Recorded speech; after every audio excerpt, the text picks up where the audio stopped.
2024 is a year to drop off all those pesky excuses you've been making towards your content creation journey. Technology these days has made it very easy for us to breach any barrier that we have towards starting our journey in content creation. And today, I'm going to be showing you how to take your background from this, or even worse, to this. Now, if you're interested in a content like this, sit back, relax, and watch to the end of this video.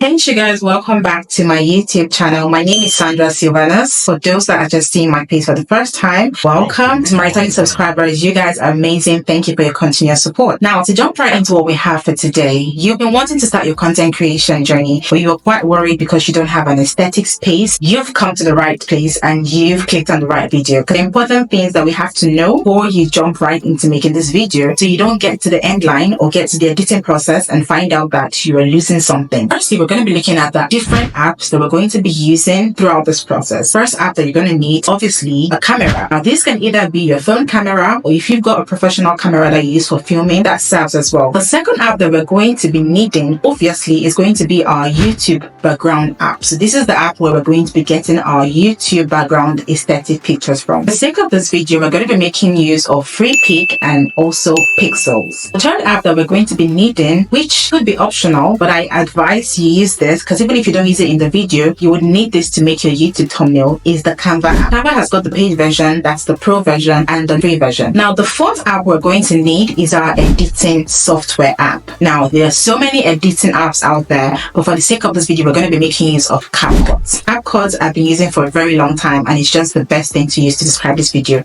to you. And CapCut has got the free version and also the pro version. I'm using the pro version, but if you're using the free version as well, you will still get the same effect and you'll still achieve this video. The last app that you would need to see this process through is obviously YouTube. But I guess you knew that already, didn't you? Yes, so we need the YouTube app because this is where you'll be publishing your video to. I think that was quite obvious, Sandra. So now that we know the apps that we're going to be needing, there are also important factors that we need to consider before we start filming our video. Now, the first thing you want to consider is good lighting source. Good lighting can be natural light, which I usually advise is the best form of light that you need for your videos. So getting natural lights, as the sunlight, is usually the best for filming videos. But if you're like me and you tend to film your content at nighttime, right now it is 10:44 p.m. and this is because I stay on the high street, and during the day I get loads of cars passing by, and even as I'm filming there's still some cars that are passing by. So I tend to film my videos late at night. But if you're in a quieter area during the day, the best thing to use is natural light. Currently what I'm using is a LED light, just a single LED light facing me. If you want to invest in purchasing lights, I advise that you go for LED lights because these LED lights have got the provision for you to adjust the temperature of your lights and even the brightness of the light. Now, in terms of good lighting as well, I would advise that when you're filming that you use neutral light, just so you don't get variations when you start editing.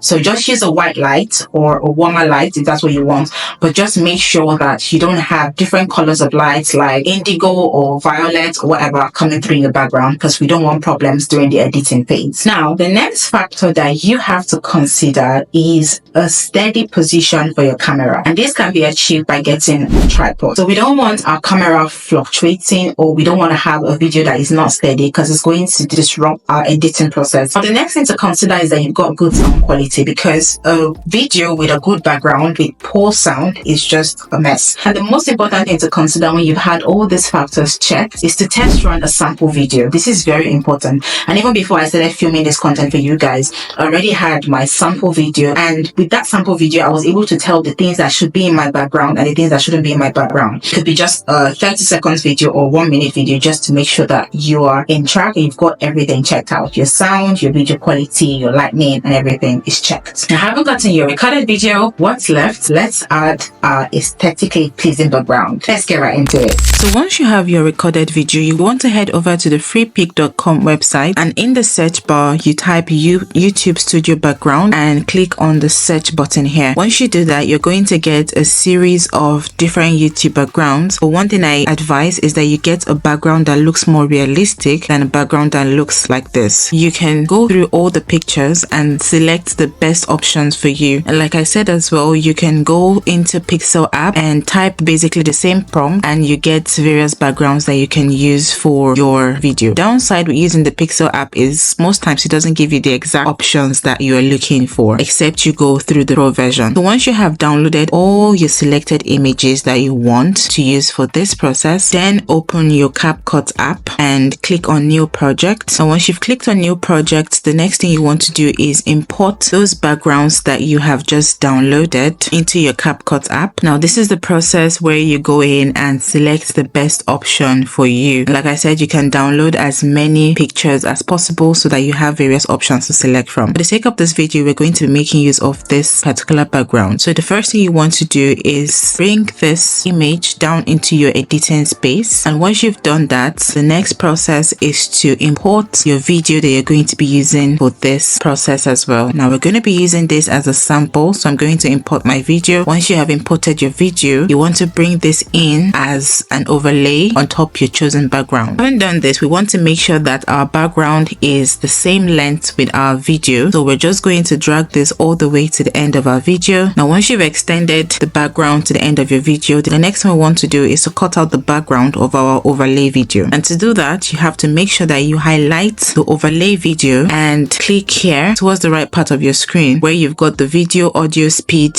animation and track options. You want to click on cutout and scroll down to the part where you see auto cutout and just click in that checkbox. So once you click on the checkbox, we're going to wait for this to process up to 100% just to remove the background of our overlay video. It takes some time, but you have to be patient with this.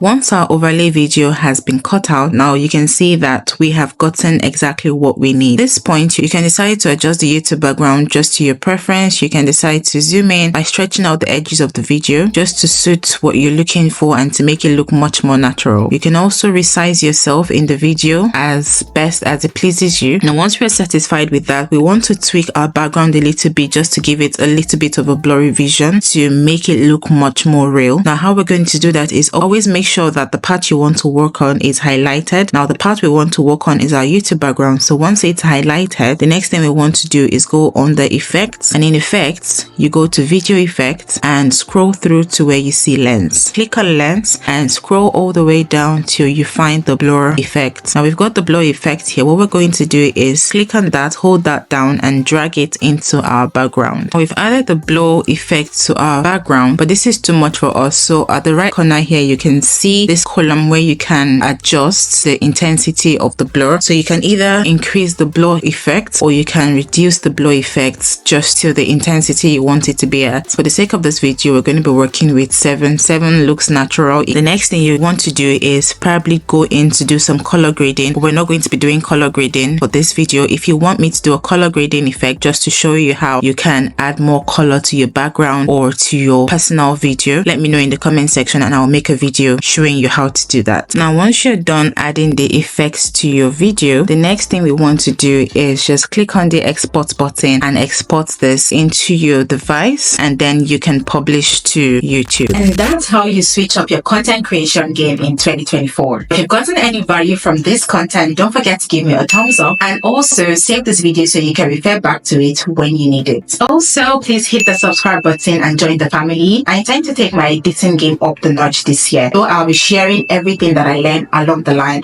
So if you are starting new on content creation and you want to learn how to up your game with your content creation and editing, I'll be sharing tips on this channel from time to time. So do well to subscribe and join the family so you don't miss out. Alright, I'll leave you now, but stay safe and I'll see you in my next video. Bye, sugar.